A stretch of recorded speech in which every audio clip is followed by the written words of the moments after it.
Hello, I'm John Eldredge, and welcome to the Ransomed Heart audio podcast. For more information on Ransomed Heart Ministries, our resources and events, please visit us online at www.ransomedheart.com.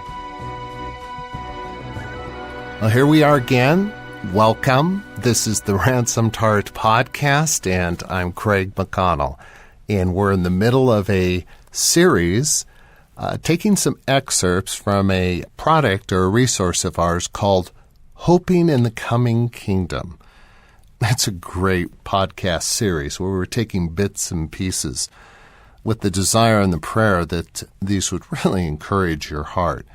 In this particular podcast, we're taking an excerpt where John is just sharing about, this longing we have for that which is full and complete and richer and deeper than anything we know in this life. So let's continue to enjoy John in this segment from Hoping in the Coming Kingdom. Okay, what is the gospel that Jesus preached? Jesus preached the gospel of the kingdom. Okay? Now, yes, of course, in that gospel of the kingdom is the gospel of salvation. But friends, salvation is the door. It's not the kingdom, okay? Salvation is merely the entrance point, right? It's the homecoming.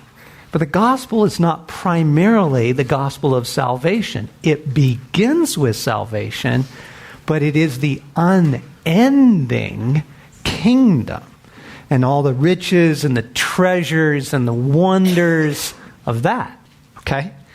So, Jesus preached the gospel of the kingdom. That's what we were trying to get to yesterday. And your heart is made for that kingdom. Okay? You have a heart for the kingdom, whether you're aware of it or not. And by that, I don't mean you have a heart for evangelism. That's what we normally, he has such a heart for the kingdom, wants to spread the gospel of salvation, which is a good thing. I believe in that, all right? Trying to get better at it myself. However, to say you have a heart for the kingdom is so much more. It's so much more. Those favorite places that you jotted down last night, the beauty that you long for, the great moments, the redemption that you long to see, you have a heart for the kingdom. Okay? And these two things will rescue you, by the way.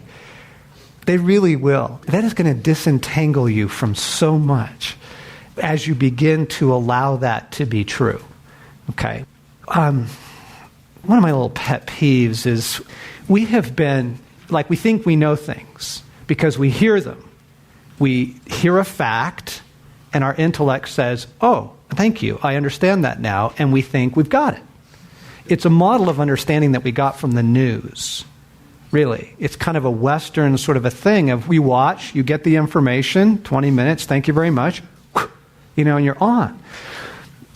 As your heart begins to embrace and welcome and let in the truth of Jesus preached the gospel of the kingdom, you're going to be hard to contend with.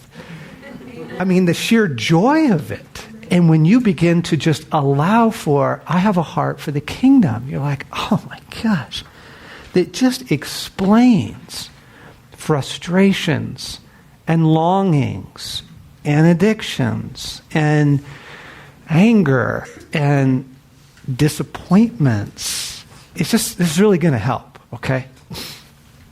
So, I read Hebrews 6:19 last night. Let me read it again.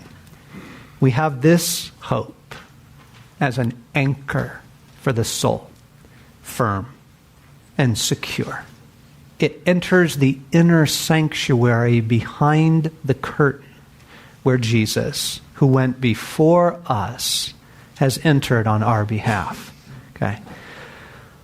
Yes, that would be marvelous. I long for that to be true for me.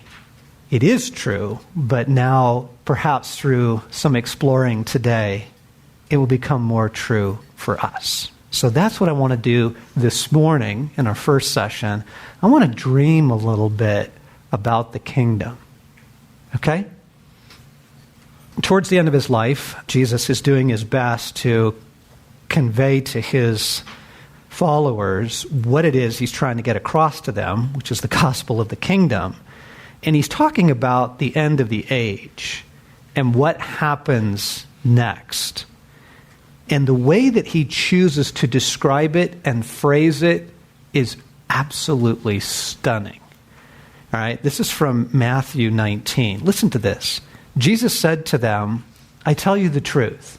I mean, pause. Like they thought he was lying to them, you know? I mean, like Jesus has to assure us of any person. Jesus has to assure us, no, I'm not kidding. But see, probably because he saw the incredulity on their faces, right? I'm telling you the truth, right? Verily, verily, right? Okay, I just love that. You get a lot about what was going on with the audience with the way Jesus handles them. You kind of see the other side of the picture there. I tell you the truth, at the renewal of all things, when the Son of Man sits on his glorious throne, you who have followed me will also sit on 12 thrones, judging the 12 tribes of Israel, and everyone who has left houses or brothers or sisters or father or mother or children or fields for my sake will receive 100 times as much and will inherit eternal life. I mean, he sort of tosses it in there. And he says, oh, by the way, you get that forever. Right? That's what eternal life is. It is a life that doesn't end. Okay, which means you get that forever, okay? But did you catch that first phrase? I tell you the truth, at the renewal of all things. That's what happens when the kingdom comes. The coming of the kingdom is the renewal of all things. That's how Jesus sees it. That's how he describes it. That's what he's trying to illustrate through the miracles, right? So the blind see, right? And the deaf hear, and the cancerous are cancer-free. Those are all illustrations for the sermon, right? They're not kind of random proofs that Jesus is really powerful, right? He's trying to get a point across. So he'll teach a little bit, and then he'll go, for example. And then he'll teach a little bit, and he'll go, for example. Okay, you got that? There's a connection between the miracles and the teaching. The teaching is the gospel of the kingdom, okay, right? And the kingdom is the renewal of all things, right? So here is this paraplegic, and they can now walk. Do you understand what I'm trying to get across to you? Sermon, illustration, right? Teaching, example, right? It's just breathtaking, right? It's breathtaking at the renewal of all things. I was just reading this the other day. I don't know what I was looking for, but I was cruising through John. And in John 12, again, this is very close to the end of his life. 6 days before the Passover, Jesus arrived at Bethany, where Lazarus lived, whom Jesus had raised from the dead. Here, a dinner was given in Jesus' honor. Martha served, while Lazarus was among those reclining at the table with him. Pause. How wild would that be? Right? I mean, we all kind of know the story. John 11, Lazarus, come forth and raised from the tomb. But then Lazarus was there. He was back. Right? So they're doing dinner again, and here's Lazarus, chowing down, looking around. I mean, like, just the mind-boggling nature of it. Talk about an illustration for the sermon. At the renewal of all things, right? And, by the way, here's my buddy Lazarus. He's fine. He's back. He's very much himself. Okay? Do you see this? Oh, my goodness. This is going to just rescue us. So, those of you who've been following some of my prayer requests or my blogs know that we have gone through a tough year sending our last away to college. Nothing could have prepared us for that. So all three of our sons went to the same high school. It's a public high school here in Colorado Springs. And so we've done 3 graduations, and we were there for the last one. And I was very, very aware this is the last one. And just all that means. The school years are over, and just homework and meetings and family nights and all of that. Like I'm sitting in the audience watching the ceremony, at the graduation, and I'm watching Luke begin to, walk forward for his time and I'm just destroyed. I'm asking Jesus, how is this not just loss? Tell me, how is this not just loss? And Jesus just very kindly spoke, and he said, "Oh, John, nothing is lost." And you know how Jesus can kind of communicate to you sort of in one moment like an entire concept? He can kind of like get across, whether you call it a vision or a picture or an understanding or an intuition or I got it. Like in a moment, I'm like, whoa, wait. Like what I knew he had just communicated to me was, do you realize that when the kingdom comes, nothing that was precious to you in this life is lost?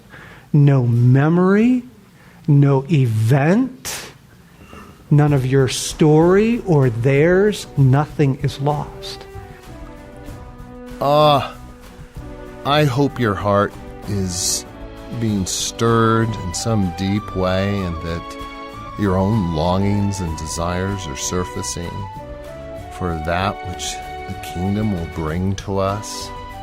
And out of that place of just deep longing and yearning, we see how our heart was designed for the kingdom, and how that gives us so much hope, knowing that it's coming. I do hope this series is encouraging you, and hope that you'll join us next week for this podcast. And remember that this series, Hoping in the Coming Kingdom, is available exclusively through Ransomed Heart. If you want to come on our website, ransomedheart.com, check out the store. We've got a lot of resources, including this. Of course, we create them with the desire that God would use them in your heart and life.